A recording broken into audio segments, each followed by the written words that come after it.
بسم اللہ الرحمن الرحیم۔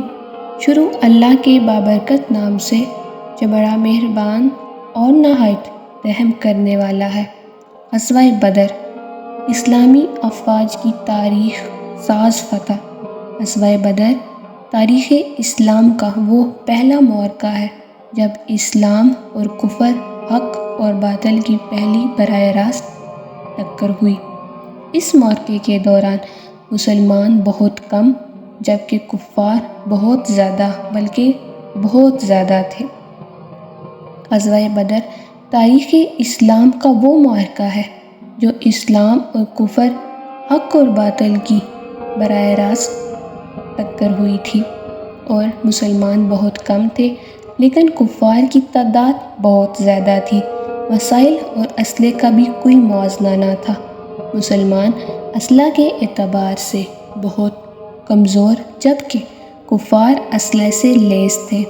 جزیرہ عرب کا اجتماعی ماحول، موجودہ قبائل کی اکثریت، عوام الناس کی بڑی تعداد اسلام کے خلاف تھی، اور اسلام اور نبی کریم صلی اللہ علیہ وآلہ وسلم کو نقصان پہنچانے کا کوئی موقع ہاتھ سے نہ جانے دیتے تھے۔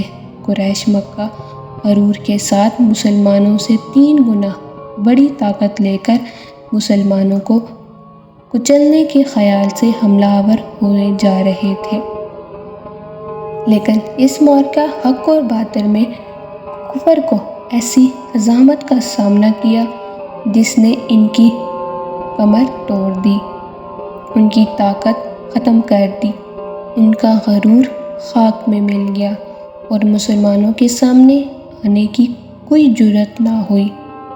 ایسا کیوں نہ ہوتا؟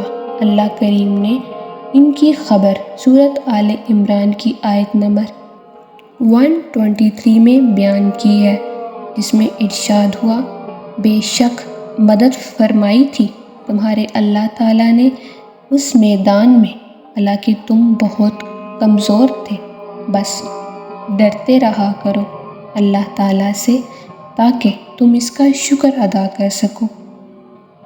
اس کو غزوہ بدر، غزوہ عظمیٰ، غزوہ قتال بھی کہتے ہیں، لیکن اللہ تعالیٰ نے اس دن کو یوم الفرقان کے لقب سے یاد فرمایا ہے، یعنی وہ دن جب حق اور باطل کے درمیان فرق ظاہر ہو گیا۔ اللہ کریم نے سورۃ اطفال کی آیت میں ارشاد فرمایا ہے کہ جسے ہم نے اتارا اپنے محبوب پر فیصلے کے دن، جس روز آمنے سامنے ہوئے تھے دونوں لشکر، مدینہ منورہ کے جنوب مغرب کے واقع بدر کے مقام پر ہوا۔ غزوہ بدر کے اسباب۔ حضرت محمد صلی اللہ علیہ وآلہ وسلم نے جس دن مدینہ منورہ سے ہجرت فرمائی تھی، تب سے اسلام کا پیغام جہاں تنگ عالم میں پھیل رہا تھا۔ مختلف قبائل کے لوگ اسلام کی دعوت قبول کر رہے تھے۔ مسلمان بھی سکون کے ساتھ اپنی تجارتی سرگرمیوں کے ساتھ ساتھ تبلیغ کے کام میں مصروف عمل ہو گئے تھے۔ مسلمانوں کی ترقی کی باتیں اور اسلام کی پریزائی کے قصے عالم عرب میں ہر جگہ زیر بحث تھے۔ ان حالات نے مکہ کے قبائل کو زورزار جھنجھوڑ دیا تھا، اور مسلمانوں کے خلاف کوئی فیصلہ کن اقدام اٹھانے کے متعلق سوچنے لگے۔ چراغاں مدینہ پر حملہ۔ 10 ربیع الاول کو مدینہ کے نواح میں ایک چراغاں پر حملہ کر دیا۔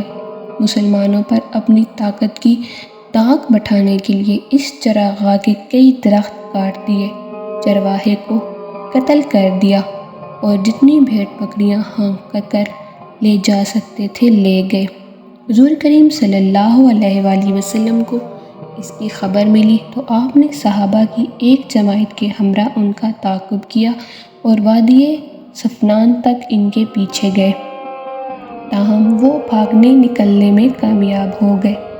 مسلمانوں کو چیلنج کرنے کا یہ پہلا موقع تھا۔ کفار کے تجارتی قافلوں سے تعاقب کی سرگرمی۔ ہجرت کے 18 ماہ بعد حضور کریم صلی اللہ علیہ وآلہ وسلم نے اپنے ایک غلام عبداللہ اسدی کو خفیہ طور پر کفار کے مختلف قافلوں کی خبر گیری کے لیے بھیجا۔ عبداللہ بن جشن کے ساتھ مجاہدین کا ایک لشکر تھا۔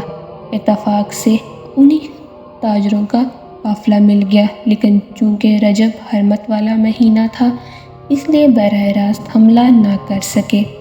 تاہم قریش کے قافلے کی جانب سے اچانک حملہ پیش ہوا اور ایک تیر مارا جس سے عمر بن خزرج نامی ہلاک ہو گئے۔ مسلمان مجاہدین نے 2 لوگوں کو گرفتار کر لیا، باقی لوگ بھاگ نکلے اور مال غنیمت کے ساتھ واپس لوٹے۔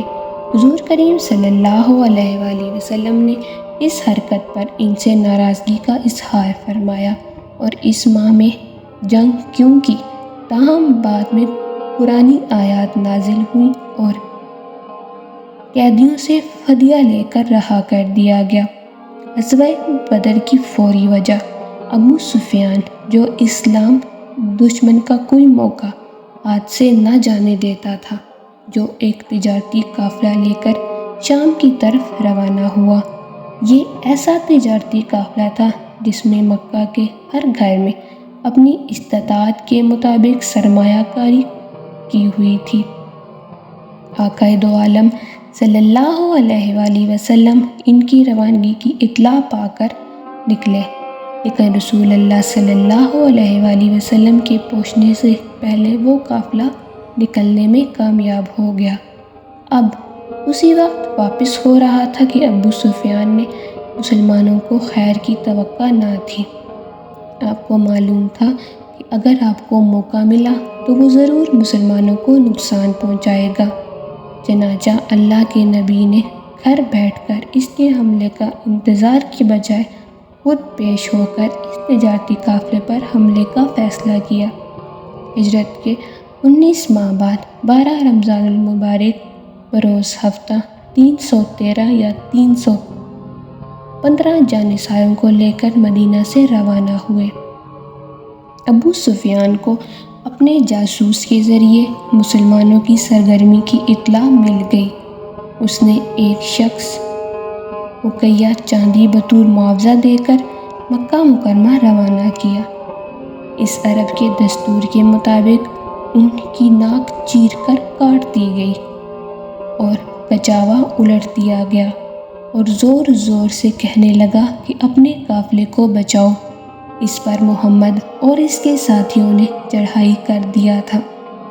یہ سن کر کفار مکہ نے بھرپور تیاری کی اور مسلمان کا نام و نشان مٹانے کی کوشش کی، لیکن اسی دوران ابو سفیان نے بہت چالاکی کا مظاہرہ کیا اور سمندر کے ساتھ ساتھ ایک طویل رستہ اختیار کیا اور بخیریت منزل کے قریب پہنچ گیا۔ اب تجارتی قافلے کی طرف تو مکمل خیریت رہی تھی، لیکن کفار مکہ کے سرداروں نے مسلمانوں کو سبق سکھانے کا فیصلہ کیا۔ دوسری طرف سرکار دو عالم جب زعفران کے مقام پر پہنچے تو پتہ چلا کہ تجارتی قافلہ تو نکل گیا ہے۔ اس مقام پر حضور کے مجلس مشاورت کی، جبکہ آپ کو یہ معلوم ہو چکا تھا کہ کفار مکہ کا لشکر پوری شان و شوکت کے ساتھ پیش قدمی کر رہا ہے۔ حضور نے مجلس میں تمام افراد کو جمع کیا اور رائے حاصل کی۔ مہاجرین میں سے سیدنا صدیق اکبر حضرت عمر فاروق رضی اللہ تعالی عنہ خوبصورت گفتگو کے ذریعے اپنی وفاداری کا اظہار فرمایا۔ پھر مقدار بن عمرو اٹھے اور انہوں نے اپنی وفاداری کا اظہار فرمایا۔ ان کا یہ جملہ تاریخ کے سنہری الفاظ کے ساتھ موجود ہے کہ ہم وہ جواب نہیں دیں گے جو بنو اسرائیل نے دیا تھا۔ اب آپ جانیں اور خدا جانے، آپ اگر ہمیں برق غمنات تک بھی جانے کا حکم دیں گے تو ہم وہاں تک بھی جائیں گے۔ پھر حضرت سعد بن معاذ اٹھے اور ایک شاندار خطبہ ارشاد فرمایا جو کہ ایک طرف کو عربی ادب کا شاہکار ہے اور دوسری طرف معنی کا ایک جہاں اپنے اندر سموئے ہوئے ہے۔ انہوں نے علی الاعلان عرض کی کہ ہمیں ہر قسم کی کسی ذات کی جس کے قبضے و قدرت میں ہماری جان ہے اگر آپ ہمیں سمندر میں اترنے کا بھی حکم دیں تو ہم وہاں بھی چھلانگ لگا دیں گے۔ واقعات بدر۔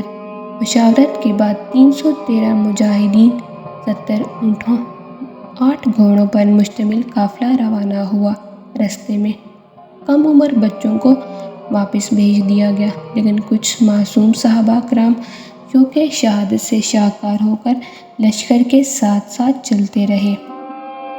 یہ ایک ایسا لشکر تھا جس کے پاس نہ ہتھیار تھے، گھوڑے، تلواریں بھی پوری نہ تھیں، لیکن اللہ اور اس کے نبی پر بھروسے کی طاقت سے مالا مال تھے۔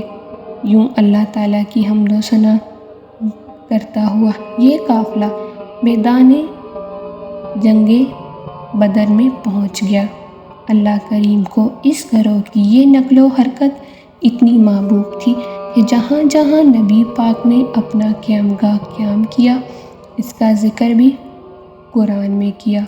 سرکار دو عالم صلی اللہ علیہ وآلہ وسلم میدان میں داخل ہوئے، ایک جگہ پر خیمہ زن ہونے کا ارشاد فرمایا۔